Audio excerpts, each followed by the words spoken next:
اس شخص سے جب کوئی ملتا ہے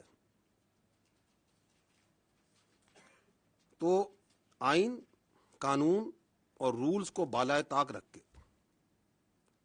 ہی please the narrative against the state of Pakistan and especially the armed forces of Pakistan and its leadership.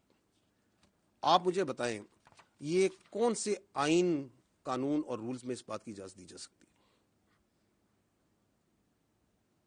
کون سی سیاست پاکستان میں اس بات کی اجازت دیتی ہے کہ you go and meet a convict اور وہاں سے بیانیہ آ رہا ہو مسلسل against its own country's armed forces? یہ آئین کی کس شق میں درج ہے کہ اس بات کی اجازت ہے؟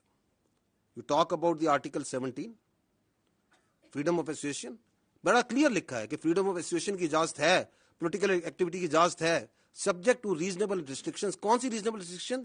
کوئی ایسی چیز کی اجازت نہیں دی جائے گی جو کہ سیکورٹی اور انٹیگریٹی آف اسٹیٹ کے خلاف ہوگی. لکھا ہوا یا نہیں لکھا ہوا؟ آرٹیکل 19 کہتا ہے کہ فریڈم آف ایکسپریشن کی اجازت ہے، بالکل ہے، لیکن ایسی فریڈم آف ایکسپریشن کی اجازت نہیں دی جا سکتی جو کہ سیکورٹی، انٹیگریٹی اور ڈیفنس آف پاکستان کے خلاف ہو. لکھا ہوا یا نہیں لکھا ہوا؟